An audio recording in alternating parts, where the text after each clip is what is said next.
The rain poured relentlessly, turning the streets into rushing rivers. Kofi, a struggling artist with bills piling up, hurried home, his jacket soaked through. He had just been rejected from yet another gallery showing, and the storm outside mirrored his mood, dark, cold, and unrelenting. As he crossed the old iron bridge spanning the Aqua River, a desperate cry cut through the roaring wind. A woman was trapped in a flash flood, her arms flailing wildly as the swift current dragged her toward a storm drain. Without hesitation, Kofi leaped into the churning water, fighting against the powerful force to reach her. His muscles burned, the cold biting at his skin, but he grabbed her wrist just in time, pulling her to safety as debris rushed past them. Gasping for air, the woman clung to him, her eyes wide with shock and gratitude. As the rain lightened, Kofi helped her to higher ground. She was beautiful, her dark hair plastered to her face, her clothes ruined by the muddy water. "Thank you," she whispered, voice trembling. He nodded, not realizing that this single act of bravery would change his life forever. Kofi insisted on walking her home, but she hesitated. "I don't actually live nearby," she admitted, avoiding his gaze. Something about her seemed guarded, as if she carried a secret too heavy to share. He offered his tiny apartment instead, just until the storm passed. She agreed reluctantly, her fingers nervously twisting the hem of her soaked shirt as she dried. Off with his spare towel, Kofi noticed the expensive fabric of her clothes, now ruined. "She wasn't just any woman. Who are you?" he finally asked. Before he could say more, she turned to him with a soft, deliberate smile. "I'm Nia," she said, extending her hand. The way she said it felt like a name she hadn't used in a long time. Kofi introduced himself, trying to ignore the strange tension lingering in the air. She glanced around his small apartment, unfinished canvases stacked against the wall, half-empty coffee cups, unpaid bills on the counter. Her expression softened, touched with something like recognition. "You're an artist," she murmured. He laughed dryly. "A failing one." Nia's eyes held a glimmer of something he couldn't quite place. Maybe hope. The next morning, sunlight streamed through the windows, but Nia was gone, not without leaving a note. "Meet me at the cafe on Mamba Street at noon." "I have a proposition for you," Kofi frowned. Who was this woman, and what could she possibly want from him? Curiosity nudged him forward, so he went. Nia sat at a corner table, looking completely transformed. Her hair was styled elegantly, her clothes sleek and refined. She smiled as he approached. "You came." Kofi crossed his arms. "Care to explain what's going on?" She leaned in close. "What if I told you I could change your life?" He scoffed. "I don't believe in fairy tales." Then she slid an envelope across the table. Inside was a check, with enough zeros to make his breath catch. "This is an advance," she said. "I want you to paint something for me. Something personal." Kofi's heart raced. "Why me?" Nia's gaze held his. "Because you saved me. And I think you're the only one who can capture what I need." The mystery deepened. What was she really asking for? Kofi agreed, but suspicion lingered. Who just hands over that kind of money? That evening, he searched Nia's name online. Nothing.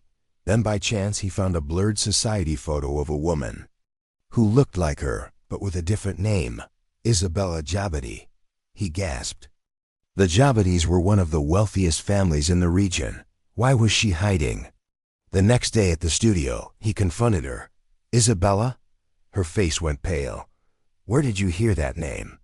He showed her the photo. She exhaled sharply. "I was hoping you wouldn't find out yet." Kofi crossed his arms. "Start talking." Tears welled in her eyes. "I ran away. My family, they were controlling my life. The flood was my breaking point." Kofi's anger faded. "So Leia is a name you chose?" He asked softly. She whispered. "But now you know the truth."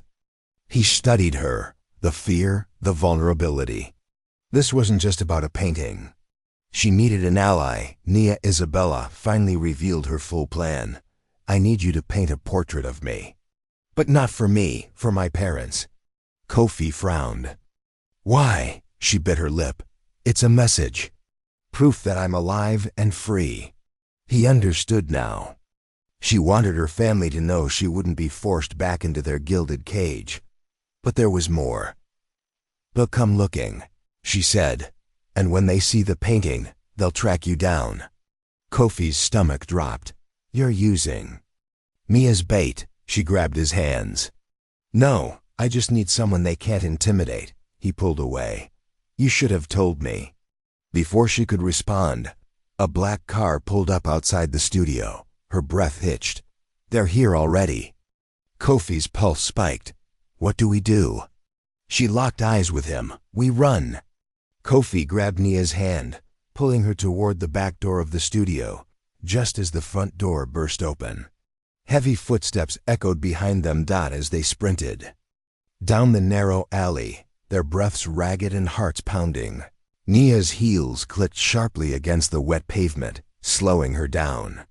Seeing this, Kofi didn't hesitate. He swept her effortlessly into his arms, carrying her until they reached the chaos of a crowded marketplace.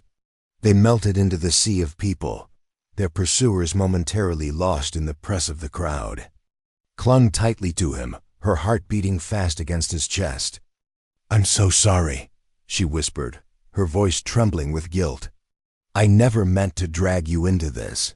Kofi looked down at her, his own fear mingling with a fierce protectiveness. It's too late for apologies now, he muttered. We're in this together. He could see the weight of guilt in her eyes, but also relief. She wasn't alone anymore. They ducked into a small, dimly lit cafe, sliding quietly into a booth at the back. Kofi kept his eyes fixed on the door while Nia pulled a burner phone from her bag. We need to disappear, she said, dialing quickly. Kofi raised an eyebrow. You just happen to carry a spare phone? She gave him a small, mysterious smile. I've been planning this for a while. The call connected, and she spoke in hushed tones. Within minutes, a location was set. We have a safe place to go, she told him, but we need to move fast. The safe house was a modest apartment on the outskirts of Accra, tucked away in a quiet neighborhood. As soon as they stepped inside, Nia locked the door behind them and drew the curtains tightly. Kofi took in the sparse but comfortable space. A worn couch, a small kitchen, and a single bedroom. Who owns this place? He asked, running a hand through his damp hair. Nia hesitated before answering. A friend. Someone my family would never suspect. She moved to the window, peeking cautiously through the blinds before turning back to him. We'll be safe. Here for a few days. Kofi crossed his arms. And then what? We can't hide forever. She sighed, sitting on the edge of the couch. I know, but I need time to think. He sat beside her, studying her face, the way her brows furrowed in deep thought, the slight tremble in her hands. She was scared, but determined. You really left everything behind, didn't you? He asked softly. Nia met his gaze, her eyes shimmering with unshed tears. I had to. I couldn't live like that anymore. Kofi didn't fully understand, but he nodded. Then we'll figure it out. That night, Kofi lay awake on the couch, listening to the distant sounds of the city. The past 2 days felt like a surreal dream. He had gone from struggling artist to fugitive in less than 48 hours. A soft creak made him turn his head. Nia stood in the doorway, wrapped in a blanket. Can't sleep? He asked. She shook her head and moved over to sit beside him. I keep thinking about what happens next, she admitted. If my family finds me ... Her voice trailed off. Kofi sat up, resting a reassuring hand on her shoulder. They won't. She gave him a sad smile. You don't know them. Silence stretched between them before Nia spoke again, her voice barely above a whisper. There's something else. Kofi waited, sensing the weight of her words. The reason I ran, it wasn't just about control. They were going to force me into a marriage. A business arrangement. nothing more. His stomach twisted. And you didn't want that? She shook her head. I wanted a choice. The vulnerability in her voice made his chest ache. Without thinking, he pulled her into a hug. You have one now, he murmured the next morning. Sunlight filtered through the curtains, casting a warm glow over the apartment. Kofi woke to the smell of coffee and found Nia humming softly in the kitchen as she stirred a pot of oatmeal. She looked up when she heard him enter, offering a small smile. Morning. I figured you'd be hungry. He leaned against the counter, watching her. There was something domestic about the scene, something comforting. You cook? He asked, amused. She shrugged. Not really, but I can manage the basics. He took the bowl she handed him. Their fingers brushed briefly, a spark passing between them, subtle but undeniable as they ate. Nia surprised him by asking about his art. What do you love about painting? She asked, genuinely curious. Kofi paused, then smiled. It's the only time I feel completely free, like I can create something out of nothing. She nodded as if she understood. That's how I feel when I dance. He blinked. You dance? She laughed softly. Used to ballet, before everything became about appearances. The way she spoke, longing mixed with regret, made him want to know more. By the third day, they had settled into a rhythm. Nia had contacted her friend again, arranging false identities and travel documents. We need to leave the city, she told Kofi over breakfast. Somewhere they won't think to look. He nodded, though the reality of what they were doing still felt surreal. That afternoon, while Nia was on another call, Kofi found himself sketching her, the way her hair fell over her shoulder, the intensity in her eyes when she spoke. He didn't realize she had hung up until she was standing behind him, her breath catching at the sight of the drawing. Kofi, she whispered softly. He turned suddenly, self-conscious. I just thought. She cut him off by pressing a gentle kiss to his cheek. It's beautiful, she said softly. His heart raced. So are you, he admitted before he could stop himself. The air between them charged with something new, something electric. Before either could say more, a loud knock shattered the moment. They froze. Nia's eyes widened in panic. They found us, she gasped. Then, grabbing Nia's arm, Kofi pulled her toward the bedroom just as the knocking turned into pounding. Is there another way out? He whispered urgently. Nia nodded, fingers trembling as she pushed aside a floor-length mirror to reveal a narrow service door. Fire escape. She breathed. They slipped out just as the front door splintered open. Cold metal stairs clanked beneath their feet as they descended into a shadowed alley. Kofi kept Nia close, his body shielding hers as they emerged onto the street. A bus was pulling up at a nearby stop. Perfect timing. They boarded just as shouting erupted from the apartment. Building behind them. As the bus rumbled away, Nia collapsed against Kofi's shoulder, her entire body shaking.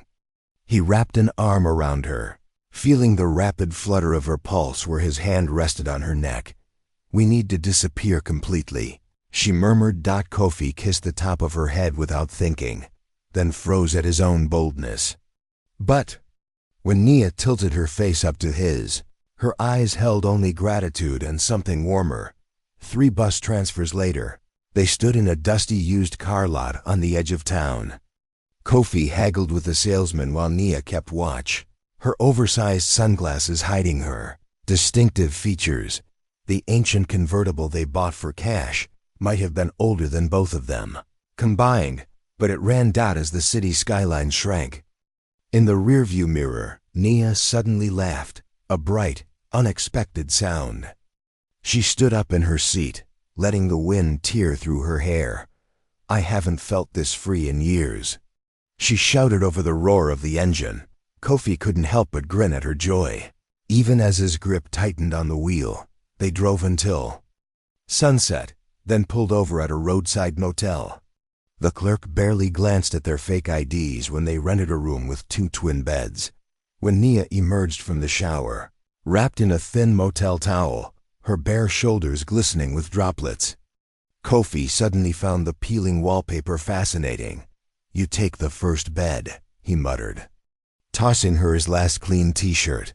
The room's air conditioning rattled like a dying animal, doing little to combat the stifling heat. Kofi lay staring at the water-stained ceiling, acutely aware of Nia's soft breathing just feet away, when she suddenly spoke. It startled him. "Do you ever wonder what your life would be like if you hadn't pulled me from that flood?" Her voice floated through the darkness. Kofi turned his head to see her profile illuminated by passing headlights. "I'd probably still be getting rejection emails from galleries," he admitted. Nia rolled onto her side to face him. "And I'd be trapped in a gilded cage." The raw honesty in her words hung between them. Without thinking, Kofi reached across the gap between beds, his fingers finding hers. When their eyes met in the dim light, the air between them crackled. They leaned in simultaneously, stopping just inches apart. Kofi could feel her warm breath against his lips. Then a car horn blared outside. Breaking the spell, Nia pulled back with a shaky laugh. "We should sleep," she whispered, though neither of them slept for hours, sunlight streaming through thin curtains woke Kofi to an empty room and the smell of coffee. He found Nia outside at a picnic table, 2 steaming cups between them. She smiled when she saw him, but there was a new weariness in her eyes after last night's almost kiss. "You snore," she teased, pushing a cup toward him. Kofi groaned, rubbing his face. "And you steal all the covers." Their easy banter couldn't quite mask the tension thrumming between them.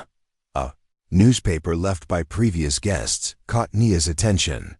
Her face paled as she pointed to a small article. "Jabadi Aries, missing family offers reward." Kofi's stomach dropped at the grainy photo accompanying it. Definitely Nia, but with perfectly coiffed hair and a stiff smile. "They're making it sound like I was kidnapped," she whispered. Kofi crumpled the paper. "Then we make sure no one finds you." The determination in his voice made Nia's eyes shine. She reached across the table to squeeze his hand. This time, neither pulled away. They took back roads after that, avoiding major highways. The convertible's radio crackled with static. As they passed through small towns, where no one looked twice at strangers. Around midday, Nia insisted on stopping at a roadside farmer's market, watching her haggle over peaches with a sun-wrinkled vendor, her laughter ringing out. Kofi felt something shift in his chest. This was the real Nia, not the polished Aries from the newspaper photos. She came back with juice running down her chin from a ripe peach, offering him a bite. When his lips brushed her fingers, they both froze, electricity arcing between them. Their moment shattered when a black SUV rolled slowly past the market. Nia's breath hitched. Kofi dashed, grabbing her hand and pulling her behind a produce stand. They watched from hiding as the SUV circled once, then moved on. "Not them," Kofi said with relief, but Nia's hands wouldn't stop shaking. That night, at another motel, she crawled into Kofi's bed after a nightmare, her cold feet brushing his calves. He held her until dawn, her head resting on his chest, both pretending it was just the night's fears. The rain caught them again. 2 days later, the same relentless downpour that had brought them together. Kofi pulled the convertible over as the visibility dropped to nearly zero. The car's old roof leaked, and soon they were drenched, laughing despite the danger.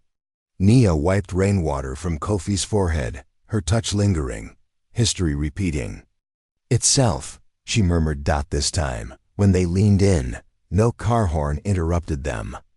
Their first real kiss tasted like rain and ripe peaches, and something indescribably sweet. When they finally pulled apart, breathless, Nia rested her forehead against his. "I should have done that the moment you pulled me from the water," she confessed. Kofi's smile faded as bright headlights appeared behind them. Too fast, too purposeful. The SUV from the market screeched to a stop beside them. Before they could react, a familiar voice called out, "Isabella." "Thank God we found you." Nia went rigid. Kofi turned to see a man in expensive suit stepping into the rain. Her brother. The upscale diner where they later met was uncomfortably quiet as Daniel slid a photo across the table. Father's had a heart attack. He's been asking for you. The image showed a frail man lying in a hospital bed. Nia's hands trembled around her coffee cup. Kofi watched her internal struggle, his stomach churning. This changed everything. Daniel turned to him with surprising earnestness. Thank you for keeping her safe. But our family needs her now. In the restroom, Nia gripped the sink, her reflection pale. It could be a trick, Kofi warned. She shook her head. Daniel wouldn't lie about this. When she returned, tears glittered in her eyes. I have to go back. The unspoken question hung between them. Would he come with her? The Jabati estate took Kofi's breath away. Sprawling gardens, a mansion that belonged in history books.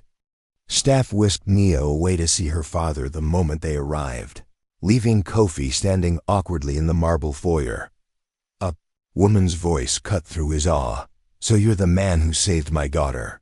Mrs. Javadi descended the staircase. Like a queen, her sharp eyes missing nothing. Before Kofi could respond, she continued, We're grateful, of course. Name your price. The dismissal in her tone made his jaw clench. I don't want your money. Her perfectly arched brow lifted. Then what do you want? The answer came too easily. Nia, Mrs. Javadi smiled, icy cold. Isabella has responsibilities. Surely you understand. Nia found Kofi in the guest quarters, pacing like a caged animal. They want me to take over the European division, she blurted, in exchange for more freedom. Kofi's heart sank. That's great, he said.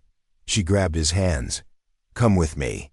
Paint in Paris, Venice, wherever you want. Her hope was contagious, but reality crashed down when a servant arrived with an envelope. Inside was a check with more zeros than Kofi had ever seen, and a note. For your services.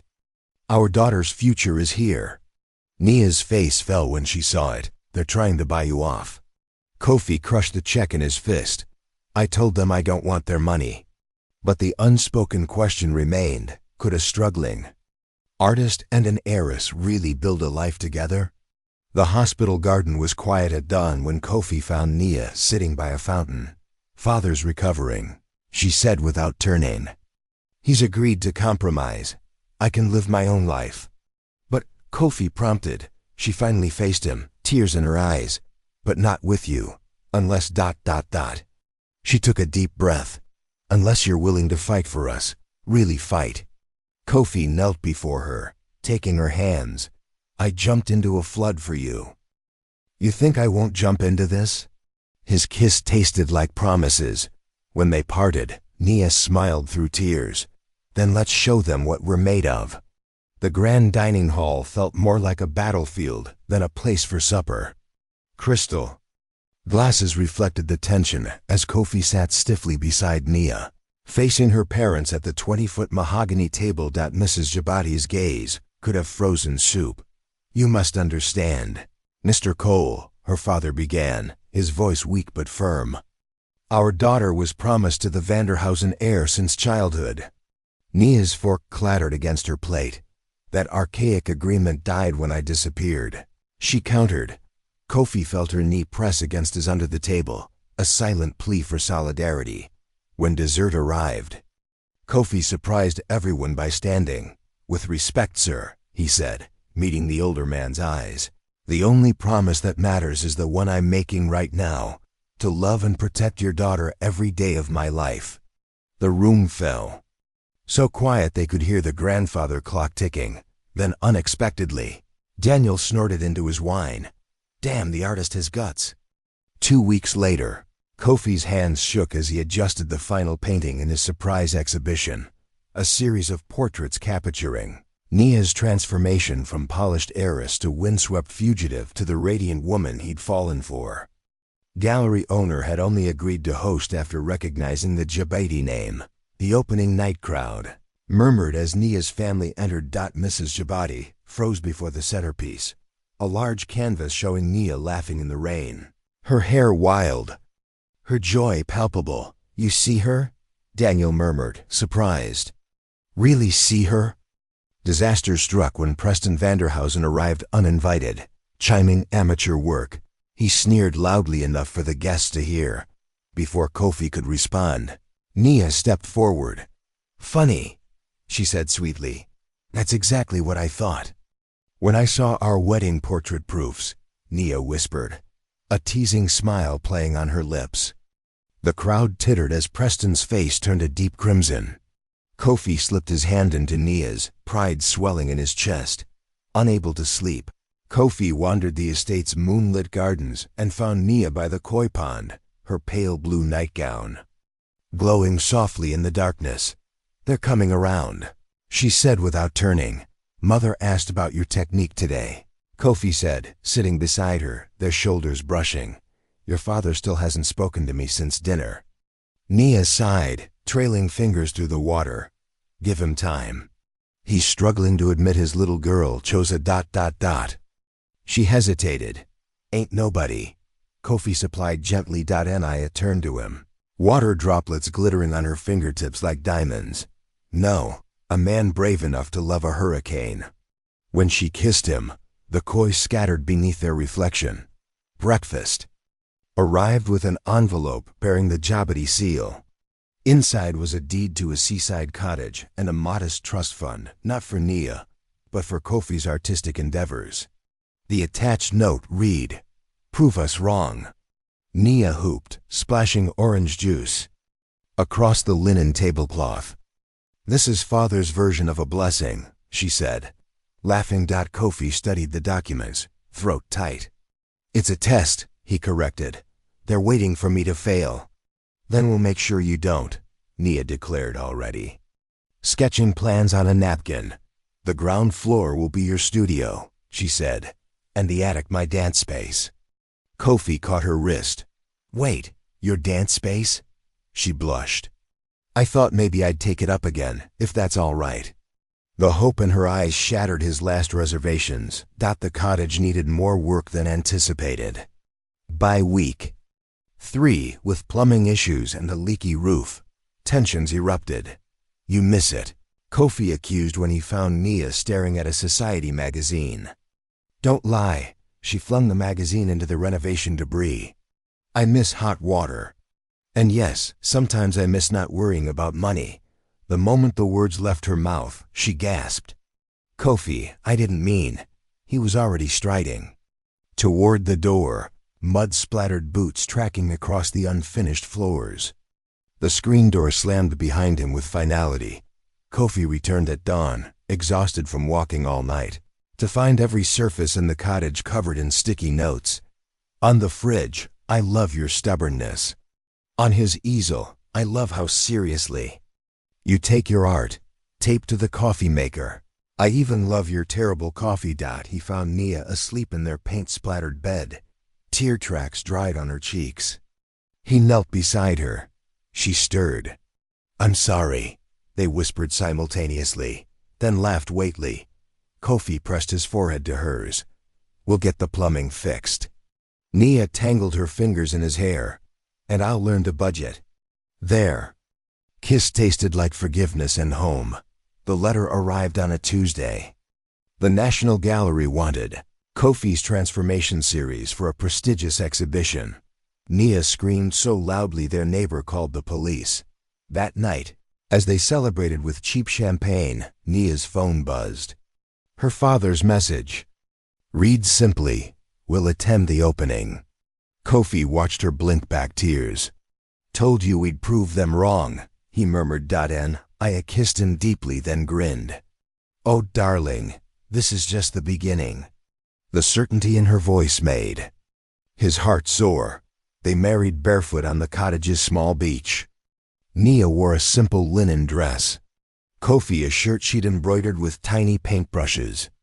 Daniel officiated, choking up during his speech.